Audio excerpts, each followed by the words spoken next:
St. Louis was once the pride of the western United States, a gateway city bustling with all the optimism and prosperity of western expansion. However, the decline of the railroad, jurisdictional disputes, and deep-rooted racism combined to erode the city center. Over a 50-year period, more than 60% of the population left. Today, St. Louis is plagued by 5 square miles of abandoned buildings in the heart of America, representing all of the nation's unrealized potential and profound domestic failure.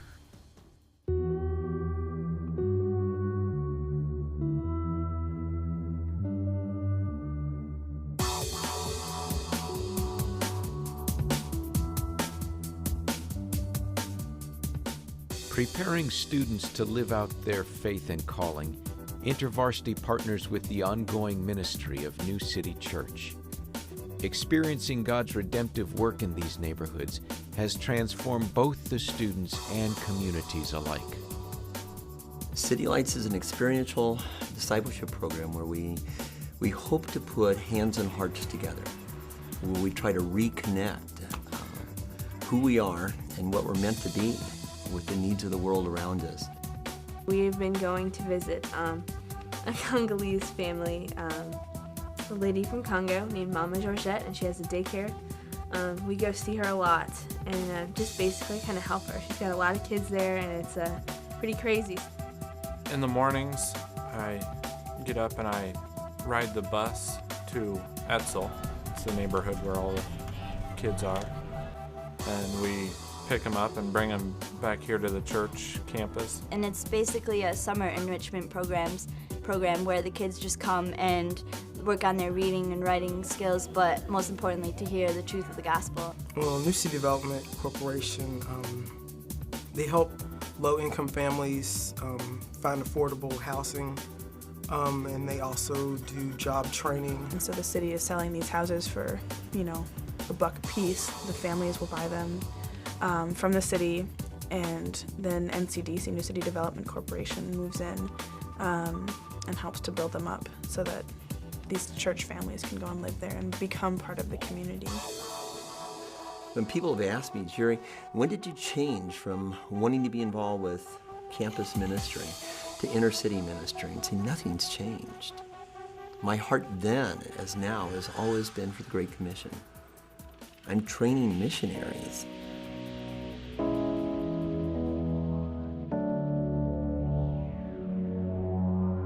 When I think about what God is doing in this city, I think specifically of Etzel and just how God has called people from this church to move to Etzel and to rehab the homes and to live among the people from Etzel that have lived there for 20 plus years, and just to love them and to minister to them.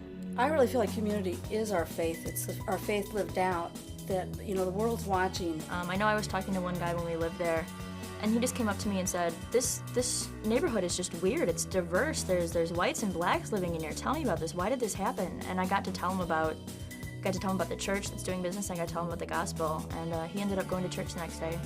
And to the extent that the Christian community demonstrates the solution and not just the problem like everyone else, it's a witness to God's power. He's just restoring his joy and the riches back into the city.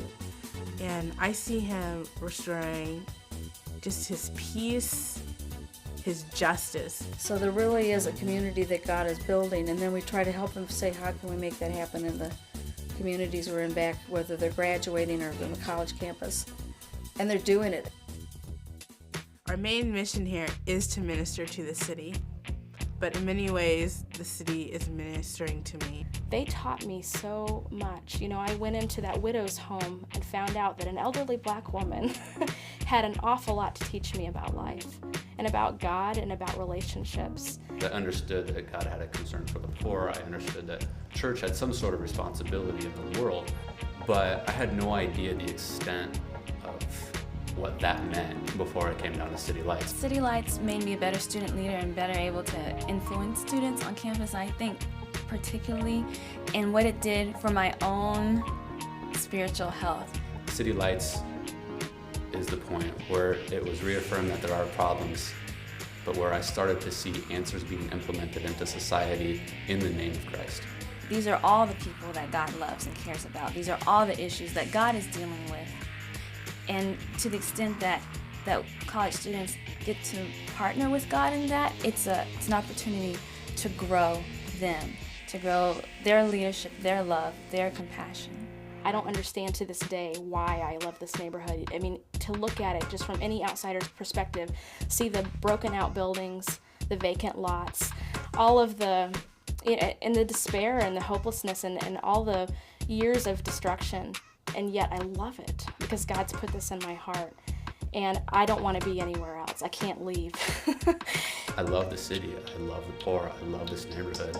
And my junior high dream of wanting to own a house just outside the city so I could enjoy the benefits of it, but live in quiet, I never want to do that again.